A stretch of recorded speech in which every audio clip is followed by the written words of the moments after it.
Hey guys, what is up? Super K-Man Rocks here, and we are here for my LTA North lower bracket round 1 overview and analysis video. We've got some elimination series to cover. It's the first two official eliminations from, I guess, the LTA North in general so far this year. Two teams that we will talk about in today's video will be playing their final series of 2025. There will be no cross-conference tournament. There will be no more playoffs for them to participate in. They will be done, and so a lot on the line for the four teams that are playing here today, but I'm excited. I hope you guys are as well. If you are, let me know down in the comments section below. What did you expect from these series? Did they live up to your expectations, or were you surprised by the outcomes? Always very curious to know where you guys land on those kind of thoughts and opinions. Especially with teams down in the lower bracket, it's not always very unanimous that people come to a conclusion around the teams down here. So very curious, but let's go ahead and get into things. I did just finish up a cast. If my voice does sound a little bit hoarse, it's because I did just finish a cast. Small plug for LPL English. Links to that are down in the description. We'll talk about that a bit more at the end of the video as always, but just wanted to give a bit of a caveat for the beginning of this video if I do sound a little bit more tired than normal. But without further ado, let's get into things. If you are new here, what we're going to do is go series by series, talking about the advantages and disadvantages that each team was able to generate. I'll be giving a player of the series and a dud of the series for each series that we cover. And at the end of the video, we'll be looking at the updated bracket and talking about what is kind of the case moving forward, talking about the series that are going to take place over the next weekend. But of course, most of today will be spent talking about the series themselves. So let's get into the first one. This one was really one of the more interesting. I mean, I can't say more interesting. Both of them were very interesting on paper, but I think for a lot of people, roster-wise, these were the two worst teams in the league for a majority of the split. It might still be the two worst teams in the league, but because of the way that the regular season ended up breaking down, one of them's the 5 seed and one of them is the 8 seed. It's the number 5 seeded Disguised taking on the number 8 seeded Dignitas. And Disguised is going to pick up the 3-1 series win here in a best of 5. Pretty massive victory for them, all things considered, because I think for most of this year, it was very clear that DSG just was the worst team in the LTA, that there just was nobody that was really able to compete with them all that regularly at the bottom of the standings. A lot of that was because this team just didn't really have consistent carries. Players like Scary Jerry that came up took some time to really feel comfortable, and even then, like, he was pretty bad at the beginning of the year. You had a player like Abadaga in the mid lane that was really just a nightmare for the team and has been a nightmare for SK Gaming ever since going over to the LEC as well, and you needed changes, and changes are exactly what was made here. Rahel comes in as the new import down in the bot lane, and Darkwings is promoted up from Conviction in the NACL to be the mid laner, and you know what? They're definitely better. Like, this team absolutely is in a better spot now than they've been at any point this year. Regardless of whether or not you think this team is good, being better than Dignitas is not something that you could have always said about where DSG were at. For Dig, it's clear that this is the worst team in North America right now, at the very least in Tier 1, but I think this team would lose to a considerable amount of Tier 2 teams right now. I don't think the roster is very good. I think they have a lot of problems. I think they tried to band-aid solution with Photon in the top lane over Surdy. We've heard so many things about the culture at Dignitas and just about the coaching staff and the morale of players and just the way the organization was treating everything. It seems like an absolute nightmare organization right now. They need a complete overhaul, and I don't say that very often, but genuinely it just feels like the culture there needs to be completely reset, because even with good players on this team, it feels like they are consistently getting the worst out of every single player that comes through the system. So we'll go ahead and talk about it here. Player of the series for me, maybe a bit controversial, is going to go to Huhi in the support position. You can talk about the first couple games of the series, and trust me, I definitely will.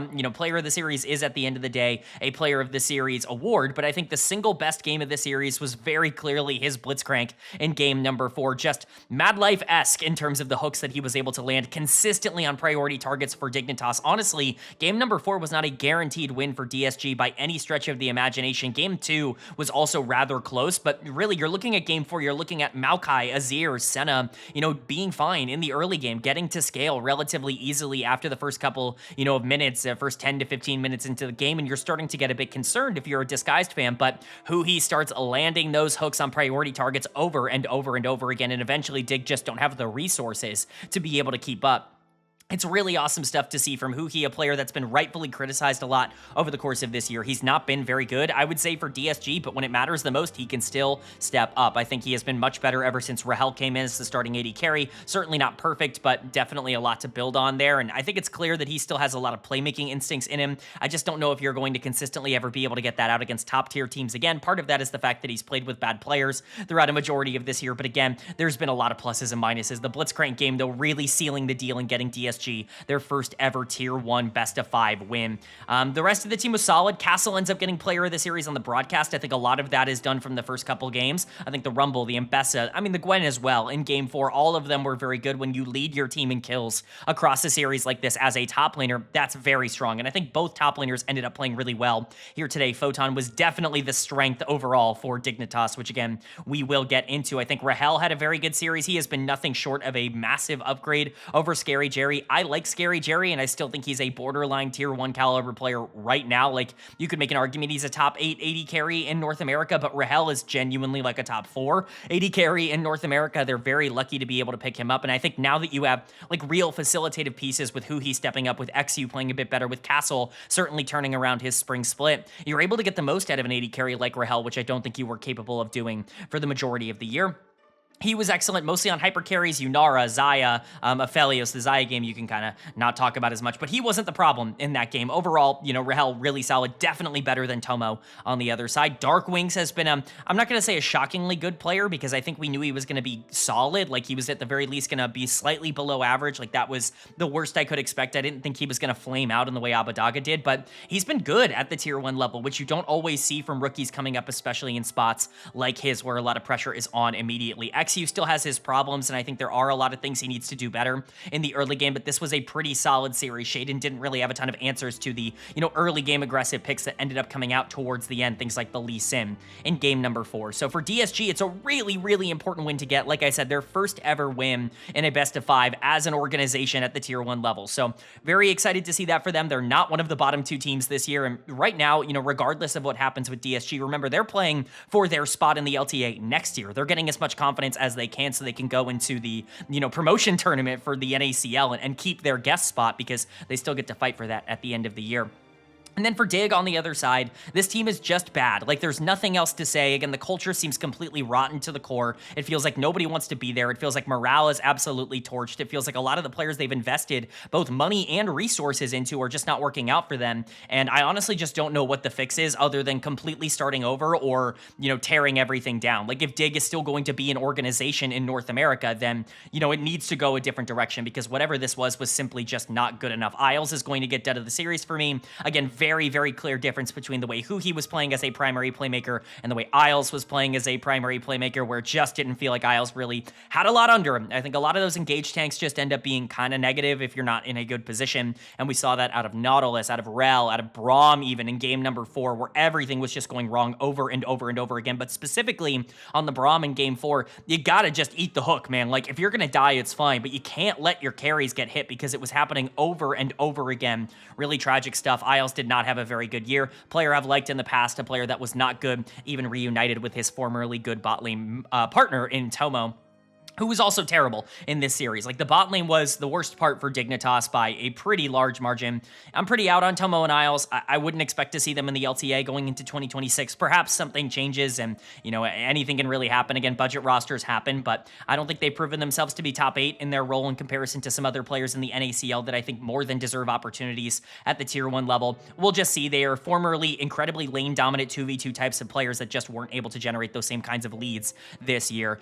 Kana is apparently on way too much money, and if that's the case, I mean, he's fine. Like, he's the definition of a league average mid laner. I think at this level, I don't think he's a nightmare, but I think going up against good players is going to make him look quite bad. He was fine individually into Dark Wings, just couldn't really carry the team. I like Shaden. I think he is a kind of player that you can build around, at least at the Tier 1 level, and Photon was genuinely very good in this series. He's just mega stuck on this team, and you can still criticize them for bringing him on in the first place, because they had to get rid of Surdy to do so, but At the end of the day, Photon, individually, as a player, is not the problem here. Neither is Shaden. It just feels like everything with Dignitas is the problem. It feels like everything is broken, and everything needs to be redone. If this org doesn't undergo a gigantic overhaul in the offseason, I think they will have wasted everybody's time, because I don't want to see this team with this org run the same thing back, because it just feels like it's completely broken from the inside out. So I'm sorry that Dig is out, but hopefully this is the kick in the ass they need in order to really overhaul everything else. And for DSG, this is a huge win. Again, getting confidence to build towards your eventual, requalification for the LTA is the most important thing. This team is not going to win the league. They are not going to go to cross-conference or be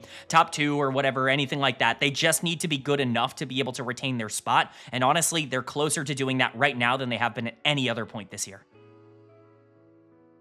Then moving on to our second series and our second elimination series of the day. And this was a bit of a surprise as we saw LYON taking on 100 Thieves. And 100 Thieves are going to pick up the 3-1 series win. Now, this shouldn't really be a surprise. 100 Thieves were in the finals in the winter split, which I think everybody, me included, just kind of forgets about. FBI was being talked about like a top 1 or top 2 AD carry in the league. It felt like Quid was just the best player of all time, and, everything was really working for River. It just felt like 100 Thieves was clicking. Everything's fallen apart since then. They've not been able to keep up their own sense of pace. They end up losing in the playoffs to Shopify Rebellion last split, and ever since then, they've not even been considered a top 4 team in the league. They've not even sniffed that conversation over the course of summer so far, but here they are stepping up when they need to, and really with their backs up against the wall. I'm not trying to, put all of the pressure in the world on 100 Thieves, but they already know their next loss, likely their last series ever as an organization. And so they really need to make sure that they do as much as possible and they give as much effort as possible in legacy to a brand that's been very good overall for the LCS and for the LTA and North American League of Legends in general. But for LYON, what a disappointing result that absolutely nobody should be surprised by. This is what they've been doing all year long, as they've been looking good, and then they get to the series that matter and they lose, and Saint runs it, and everybody's like, oh, Saint's the best mid laner in the league. And then you get to the games that actually matter, that qualify them for playoffs, like in the previous split or this one, where it's in the playoffs against 100 Thieves, and Saint is a nightmare. He's actively holding his team back. I'm not saying Saint is a bad player, but all this conversation about him being top 2 or top 3, like, I hope this kind of puts some of that to bed, because this guy's just not close to that yet. He has games that are very close to that, but the inconsistency is not there. We'll get to it when we get to LYON. But for 100 Thieves on the other side, player of the series, kind of up to you to determine, I think, in terms of your own personal preference. I'm giving it to River because the guy dominated on Maokai in game number 4, but I think this really was a team effort from 100 Thieves in all 3 of their wins. Game 1 was the only one that was even remotely slow. It was kind of chaotic. It was, quite frankly, not very well played by either of those two teams. But outside of that, like Game 2, Game 4, it felt pretty controlled overall for 100 Thieves, and River was the one that was really controlling a lot of that tempo. I think specifically on the Jarvan and Maokai, like I said, those were the 2 games that stood out to me. And, ODLand's not a terrible player. I think he's somebody who can function at this level, but River was absolutely better than him in this series. And I was starting to get concerned with what River was. I've really never been the biggest fan of River's game, and I know that that's not the most popular opinion in the world, but, I'm not gonna just kind of lie and say something that I don't believe. I've always been a bit lower on what River offers a lot of these teams, but I do think that in the right situation, you can get him into a spot where, as an engage threat and certainly as a go button, he can be really valuable to a team, and that's exactly what he was in this series, in my opinion. Really nice stuff from a veteran that needed to step up. Talk about Dokla in the top lane. Like, what a weird set of circumstances to get him back into the LTA in general, as I've talked about in some of the previous videos, and then for him to come in and really be a pivotal piece in winning a playoff series for 100 Thieves after being an emergency replacement as a coach coming in for Sniper, who had lost all confidence. A very funny situation, but I'm happy for Dokla, former LCS champion, former, obviously, NACL MVP. So somebody who's really had a lot of success at this level and, is getting another shot basically accidentally here and really making the most of it, at least in his current form. I think the Cassante was good, but the Scion in Game 2, that's really what felt like it was unkillable and basically unstoppable for 100 Thieves. I think there's a lot of credit to be given to the bot lane here. FBI and Ayla, I think, had a great series. Ayla was involved in basically everything that 100 Thieves did throughout any of these games, and FBI kind of looked like that winter version of him, where he was just in the right place at the right time, stepping up, looking good in the 2v2, taking advantage of the fact that Henna wasn't particularly safe in a lot of these team fights, and, really being able to out-damage a lot of what LYON was putting out. I think the bot lane was good. Ironically enough, the player who I think played the worst today was Quid, and I still think Quid was fine, definitely the better mid laner in this series. I don't even think that's really all that that debatable, but, you know, he was the one player where it's like, all right, man, you gotta start locking it in at least a little bit here. You're supposed to be the MVP caliber player for 100 Thieves, and I'm not sure we necessarily saw that here today, but that's a minor nitpick. Everything else on the team ended up looking basically flawless for 100 Thieves, and you gotta be really excited about that. I and a lot of other people thought this is where their league journey would end. It felt like the morale on the team was just absolutely obliterated, that there wasn't really a lot of confidence from the team, and that the knowledge that none of them had guaranteed jobs going into next year, at the very least in the LTA, was probably something that was really weighing on them heavy. But with that knowledge, they've come out here in the playoffs and played their best series of the entire split by far. It's a really big time for them to step up, and you got to be excited that hopefully they can start turning things around. I don't expect them to go too much further than this, but at the very least, getting a playoff win is something that wasn't really on the bingo card from the regular season. And then for LYON on the other side, like, this is exactly who they are. This is who they've been all year long, and people just keep forgetting. They were one of the first teams out in the winter split. They were one of the bottom two teams that didn't even make playoffs in spring because they ended up really underperforming down the stretch of that regular season and really kind of choking away their playoff spot. And then here they are getting into the playoffs after, you know, having a tough strength of schedule, which is what everybody tells me, but, you know, it just is what it is, right? Like, tough strength of schedule only matters until you get into a playoff series against 100 Thieves, which you need to win, and you can't because your best player doesn't perform up to his standards. Your two best players don't perform up to their standards. Saint is not going to be, you know, particularly praised for me here. He's going to get done of the series. I know I'm a bit of a Saint hater in comparison to other people. I really like him as a prospect. Again, it feels really, you know, bad for me to kind of sit here and talk down about a player that I think could be the top of the league next year, could be the Quid type of player that needed some time to get comfortable in North America before figuring everything out and then, you know, ascending to the top of the standings. But the reality of the situation is that what I watch with Saint does not match what the narrative is on him from a lot of other analysts and a lot of other outlets, because people talk about him as if he's this guy that's dominating North America, and you watch one or two games, that can absolutely be the case. There are multiple examples of weeks even that Saint just dominates, where he's the best player in the entire league, where he's taking over games, and then you get to these big moments like last split, at the end of the split, where he was terrible and was a big reason why this team ended up missing playoffs, and then now against 100 Thieves, where he's going up against a team that's looked nightmarish over the course of this year and just runs it, like actively sprints it. The Annie game in game 2, one of the worst Annie games I've seen in a very long time. The Azir in game 4, actually just terrible. Like, there's not a lot of defending you can do for Saint. He was just sprinting it in this series. Maybe he wanted the year to end. I have no clue, but this is not an isolated incident. This is something we have seen from this player before in North America, and it's starting to become a trend, especially in these big moments. I'm not willing to give him a tag or anything like that just yet, in the sense that, like, oh, he's not a clutch performer. I think that there is so much more that goes into that conversation than any real fan ends up realizing, but at the end of the day, Saint needs to start stepping up and being more consistent. It feels like in these big do-or-die best-of series, teams can target him, and they understand exactly how to take advantage of his weaknesses, and they've done so really consistently. I think it's also worth noting, though, that Henna was also not very good in this series, despite what the KDA would end up telling you down in the bot lane. This guy was so aggro for absolutely no reason. He was constantly stepping up on these hyper carries like Senna and like Sivir and just, you know, or Kaisa, really, in game number 2, and just playing as if he had any sort of priority, and he just didn't. It didn't end up working out for him. He was getting absolutely obliterated at the start of fights. He was pulling a double lift and dying with flash up. Like, it's just one of those things that you can't really get away with. Again, I've also been a lot lower on Henna in terms of what his output has been. I think he's been a fine, like a slightly above average AD carry at the North American level. He's been nowhere near the top of the standings in terms of the ADCs and their production. Part of that is playing with Lions, but Henna has his own problems. Let's not pretend like the years and years that this guy has spent in the LCK mean absolutely nothing, and none of those flaws have carried over to North America. They're still very much there, and we saw them here. Lions and OD Land, they're about as good as you could ask for from Latin American players coming to play in North America. All due respect to Latin American players. I think that that league is obviously better than people give it credit for, and, you know, players are better than people give them credit for, but at the end of the day, like, you're going up against some of the best North American players. It's not supposed to be all that close, and because you have to have two representatives on the team, it just, you hope they don't lose you the series. I don't think Lions or OD Land lost them here. I think Saint and Henna ended up losing them the series, and you know what? Surdy was excellent on the top side. Still feel very bad for Zamudo considering the entire circumstance surrounding that situation. Hope he does well over in the CB LOL, or I guess LTA South is what I meant to say. Sorry, Riot. Trying to get your branding right.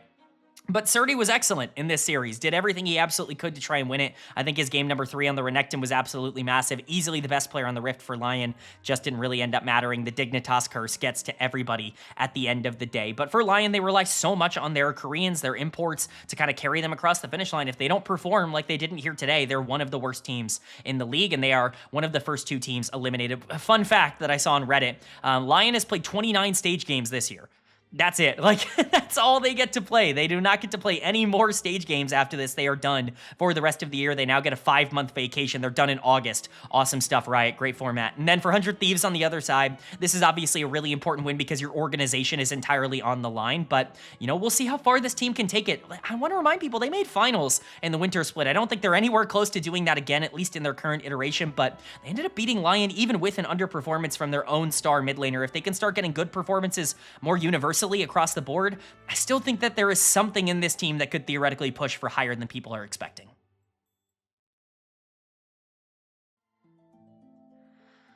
All right, but that is going to do it for my LTA lower bracket round 1 overview and analysis video. These short videos do well for the soul, especially after long casting nights like I just had, but we did go over everything that happened last weekend in the LTA North. Of course, we're still going to be covering everything that happens throughout the rest of the elimination phase before we get into cross-conference, like Worlds qualification stuff, but for now, let's go ahead and preview the matchups we're going to get over the next weekend.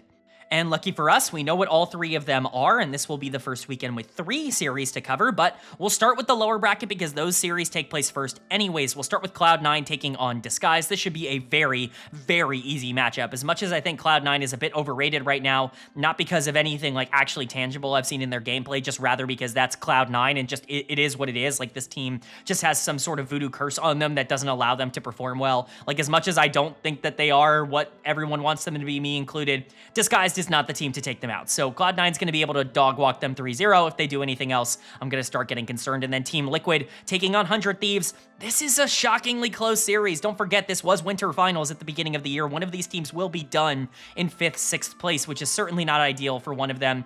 You gotta imagine Team Liquid's gonna be able to get the job done, but quite frankly, TL has looked nightmarish over the course of this split. I just have to trust in Spawn to be able to get this team right at the most important spot. I don't think 100 Thieves quite have the talent to be able to take it to Team Liquid. I think LYON is gonna have a massive series, and I think TL moves on, but I think this is gonna be a lot closer than people think. I'm gonna predict 3-2. I think this will go all 5 games, at least that's my prediction. So Cloud9 and Team Liquid moving on, but again, 100 Thieves, I think, real genuine upset alert here for Team Liquid, a team I really do not believe in the same level that I do the other top teams. And then speaking of the top teams, my winners, finals, my qualification series predictions here. Shopify Rebellion taking on FlyQuest. This one is easy. Fly should 3-0. I don't think Fly should struggle with anybody right now in the LTA. If Cloud9 is not going to be able to step up and play their best, then I don't think anybody has the talent level to compete with FlyQuest. I think they should easily walk to another LTA title, and that's my prediction here. Shopify moves down to the lower bracket finals, the semifinals, whatever you want to call it, and Fly ends up qualifying for the cross-conference for, the Worlds qualification and ends up being a team that gets into the grand finals here of the LTA North. Let me know if you agree or disagree with those takes down in the comment section below. Very curious to know what you think down there, but that's going to do it. I do hope you guys enjoyed. If you did, leave a like. It really does mean a lot to me. Lets me know you guys are enjoying the content, and it does help get this video out to a lot more people, which I'm always very appreciative of. If you're new here, hit the subscribe button. Of course, we're going to be posting about the rest of the LTA North playoffs and then the cross-conference stuff that qualifies teams for Worlds between the North and the South. We'll be covering all of that on the channel, and we also cover all 3 of the other major regions. So LEC, LCK, and LPL every single week. We cover the NACL Tier 2 here in North America, becoming more and more relevant considering it's decently likely one of those teams is going to be in the LTA North next year with that guest spot. We'll see how that ends up playing out, but we cover that weekly as well. So hit subscribe, hit that bell so you can be notified when all of those videos do go live. We are still casting, as I've said multiple times, for LPL English. Just got done with one. I will be on the first play-in series of the play-ins for the LPL playoffs. So stick around for that. Follow the YouTube, follow the Twitch. Links to that will be in the description if you are interested. But with all that being said, I hope you all are having a great day. I hope you continue to have a great day, and I will see you all